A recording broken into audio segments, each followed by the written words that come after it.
వాళ్ళ ముందట కూర్చొని మనము అప్పుడు వాళ్ళకి ఏదైనా అడగవలసిన ప్రశ్నలు అడిగితే అప్పుడు చెప్తారు. మృదుభావంతో మెల్లగా వాళ్ళు ఎలా ఉన్నారు, మంచిగున్నారా చూసి అప్పుడు మనం వాళ్ళను అడగాలి, మెల్లగా అడగాలి, మంచి మాటలతో అడగాలి. పెద్దలకు సేవ చేసి వారి అనుగ్రహం సంపాదించాలి. పెద్దలకు సేవ చేయాలంటే ఎలా ఉండాలి? వినయంతో ఉండాలి. వినయంతో ఉండి మంచి మాట మెల్లగా మాట్లాడితే వాళ్ళకు మనము నచ్చుతాం, ఇష్టమైతే అప్పుడు వాళ్ళ ఆశీర్వాదం మనకు ఉపదేశం దొరుకుతుంది. లేకపోతే దొరకది. అభిమానం గర్వంతో ఉంటే వాళ్ళు ఏది మనకు చెప్పరు. గురు సేవ చే గురువుల హృదయంను పొందవచ్చును. గురువుల దగ్గర ఎలా ఉండాలి? వినయంతో ఉండాలి. బుద్ధిగా మెల్లగా మధురంగా వినయంతో ఉంటే వాళ్ళకు వాళ్ళ కృప మనము పొందవచ్చు. వారి అనుగ్రహం కటాక్షం ఏమిచో పరమాత్మ రంగంలో సాగుతూ ఒక్క అడుగైనా ముందుకు వేయడు, ఒక్క అడుగు కూడా వేయడు.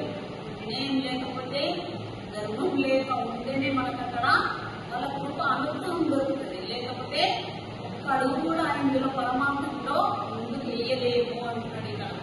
కనుకనే గురుసేవ దైవ సేవ అత్యవసరమని శాస్త్రంలో చెప్పబడింది. ఏమని చెప్తున్నారు ఇక్కడ? ధన సేవ ఏమనలేదు, ఆడమర సేవ కాదు, గురు సేవ, పెద్దల సేవ, దైవం యొక్క సేవ చెయ్యాలి అంటే వినయంతో కలిగి ఉంటూ పెద్దలకు నమస్కరించు, సాష్టాంగ నమస్కారం చేస్తే నీకు వారి అనుగ్రహం దొరుకుతుందని ఇక్కడ శాస్త్రంలో కూడా వర్ణించబడుతుంది. అలాగే మన జీవమాయను దాటవలన్నా మాయను జయించిన మహనీయుల కృపాకటాక్షములు కావాలి. మనం ఎక్కడున్నాము? ఈ భవసాగరంలో ఉన్నది మన జీవి. ఈ భవసాగరంలో ఉన్న జీవి ఈ మాయను దాటాలంటే ఈ మాయను దాటిన మహాపురుషుల దగ్గరికి, మహాసంతుల దగ్గరికి వెళ్తేనే ఈ భవసాగరాన్ని దాటిస్తారు.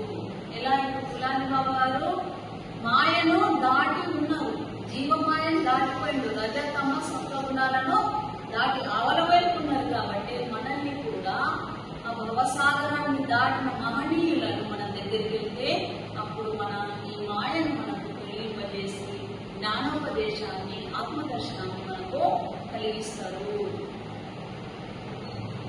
సర్వధర్మాన్ పరిత్యజ్య మామేకం, సర్వధర్మాన్ పరిత్యజ్య మామేకం शरणम व्रजा.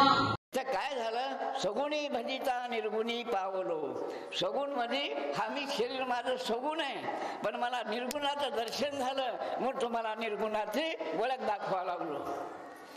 तिसरा नेत्र या ध्यानानं हे दोन नेत्र कर्म इंद्रियात आणि परमेश्वर पाहण्यासाठी का जगामध्ये मिळण्यासाठी, म्हणजे परमेश्वर पाहणं म्हणजे आपण पाहे आपणाशी. मंदिरात नाही दिसला सावळा मुरारी, मागे फिरलो या झोपडीत शिरलो. तुकडोजी कुठं आहे? तुझा देव तुझ्यापेक्षा बरी जागा चुकला असते. या ध्यान मार्गातून तुम्हाला सर्वाला समजा लागलं. परिवर्तन झालं आपल्यामध्ये, घरात झालं, गावात झालं. हाच मार्ग आहे. भारताची संस्कृतीमध्ये फुलाजी बाबांना तयार केलं नाही. मी निंदा करत नाही. जे जे आले अंगात ते लोक सांगा. आपण तरुणी दुधाचा राहावे, आपण चालले ते नवं नव्हे.